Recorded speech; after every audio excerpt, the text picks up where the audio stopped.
Okay, quick promised recap about this last, most recent set of, not final, but most recent set of videos within this playlist of, quick and dirty music theory. The first set, the ones with the silver bordered thumbnails, those were all about stuff within a key. So a key, here's a key. It's 7 notes that are you could lay out in a scale like this. Combining those 7 notes together and building chords with them and taking a note from here and mixing and matching those, that's all within a key. All that is within key, and we talked about many things you can do within a key in that first set of silver bordered thumbnailed videos. In this more recent set with the brown bordered thumbnails, the idea of them has been incorporating all of the other notes in one way or another into a key.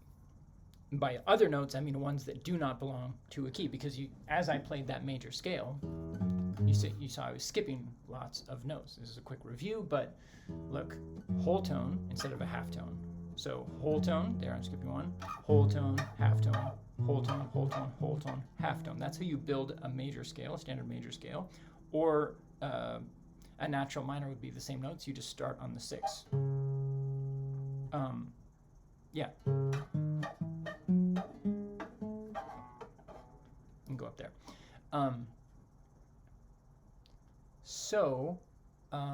The notes that I didn't play there are the ones that don't belong to the key of E, because I started on E, and this here's another E here, that's the octave. There are 12 different notes. 7 of them could be used to form a major key, or build a major scale, which identifies the notes of the key, like I just did. But that would leave 5 notes that are outside of the key. And those are the flat 2, the flat 3, the flat 5, the flat 6, and the flat 7. So in the first set of silver bordered videos, we didn't talk about those notes at all, but in the brown bordered videos, that's what we've been doing. We've been building, we built a chord off of each one of those notes, from outside of the key.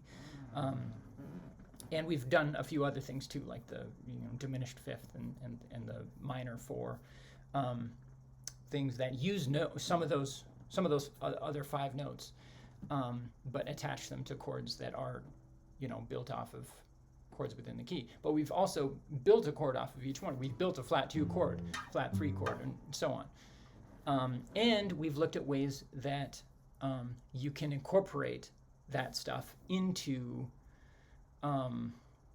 a key without doing a full-on modulation, or modulation is what I'm going to talk about next in the next set of videos. I don't know how many I'm going to do that just talk about modulation, but certainly the next 1 or 2 are definitely going to be about modulation, which is transitioning from, say, one key, say the key of E like I just did, to any other key, and to a different set of 7 notes and the world of possibilities that they include. So we haven't talked about that, although we kind of have, because, well, anytime you're borrowing from outside of a key, you could think of it as a mini transition, a mini modulation, right? Just a super temporary modulation into another key. You could think of it that way. It's not normally thought of that way because, I don't know, it's not as useful when it's normally just thought of as, well, that's just a borrowed thing. You're just temporarily for this one chord, or maybe even for these 2 chords, or these 2 whatever. For this little part of music, you're incorporating other stuff, but you don't need to think of it as modulation. But whether you do or not is arbitrary. There's no hard and fast rule about what is or is not a modulation. But a modulation is a wholesale shift. That's how it's thought of. And we've been looking at not wholesale shifts, but temporary borrowings from outside of it. And we've done at least something with all of those other notes, and found ways to work it into an otherwise standard chord progression within a major key. So that's what we've done so far, and that's what these most recent videos have been about, and that's what the next videos are going to be about. Now, I don't know how many I'm going to do. Sorry, I don't know how many I'm going to do on the topic of modulation. We'll just see how much there is that's interesting for me to explore there.